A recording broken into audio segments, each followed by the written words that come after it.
هدينا في بداية الحلقة ونبتدي الآن بعد ما عدينا آخر سيارة ساهر واقفة على طريق البث التلفزيوني.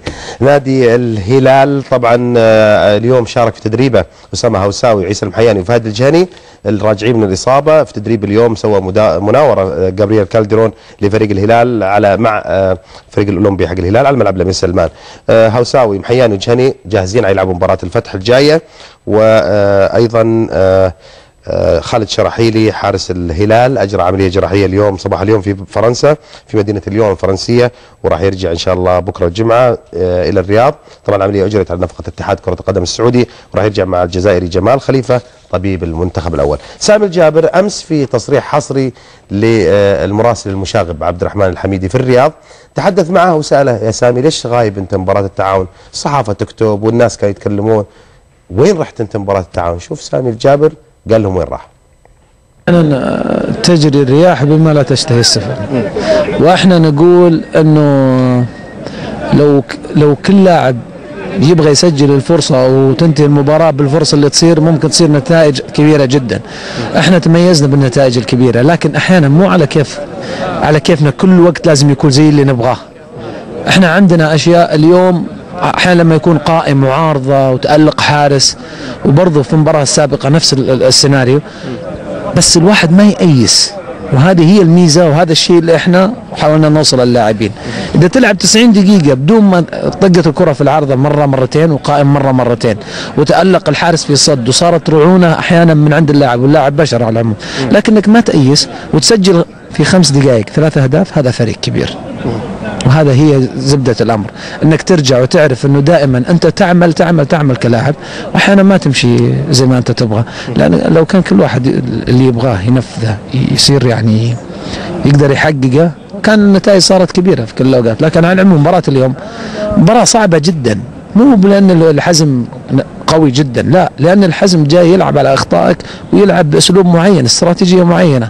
جت ما جت الفريق كبير، لكن لو سجلنا هدف من بداية المباراة كان اختلف الوضع، طلع الحزم من ملعبه وصارت عندنا مساحات. على العموم عشان نختصر في الأمر كله، أن المباراة فيها يعني شيئين: أنه الفريق فريق كبير قدر يحافظ على قوته، والدليل انه سجل في 5 دقائق 3 أهداف.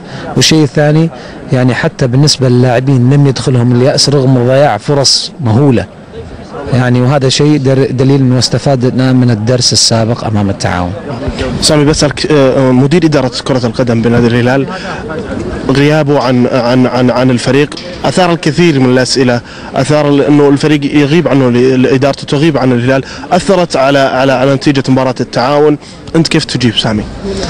والله الفرصة اللي في الدقيقة 72 ناس ما قدرت أسجلها لما غبت صراحة، يعني بسبب اني ما كنت موجود دقيقه. فراغ اداري هم ايوه، فراغ الاداري، ما كان يرفع الاوفرات بالطريقه الصحيحه، وما كان يشوت فاولات بالطريقه الصحيحه، فلذلك الفراغ الاداري كان لاعب سيء في المباراه، وغيابه في المباراه هو اللي سبب بالتعادل. يعني انت تشوف غيابك ابو عبد الله؟ لا غيابي اسال رئيس النادي بس فقط، هذا الرد، هذا الغياب، مو كل شيء لازم نقوله للاعلام.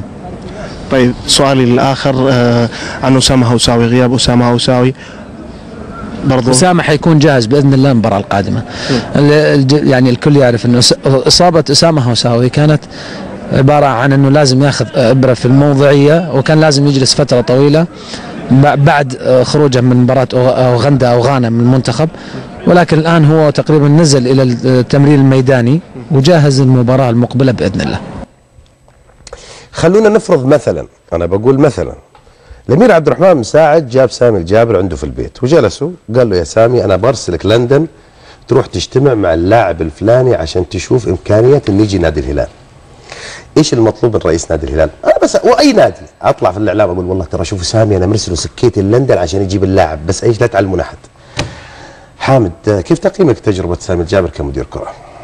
والله شوف، انا بالنسبه لي يعني سامي لاعب كبير. لا انا اتكلم كاداري. كاداري انا تقابلت معه في ماليزيا في ورش عمل الاتحاد الاسيوي في اول تجربه له. يعني صراحه انه لما تشوف دائما النجم الكبير يحب الناس هي اللي تشتغل يعني معه، هو يحب يعرف كل صغيره وكبيره، هو اللي يقرا اللوائح، يعني يتابع اللوائح، يبغى يعرف يعني. وتجربته مع الهلال العام يعني تقريبا بطولتين يعني، وفريق صراحه يعني داخل منظومه احترافيه يعني نجح كمدير كرة؟ انا اتوقع انه نجح من اول موسم مع نتائج ايجابيه مع الفريق. طيب غياب مدير الكرة عن مباراة هل هو مؤثر من الناحية الفنية؟ شوف بالذات انا اتكلم كمدير كرة، يعني للاسف احنا المفهوم عندنا انه مدير الكرة هو اللي يسوي كل شيء.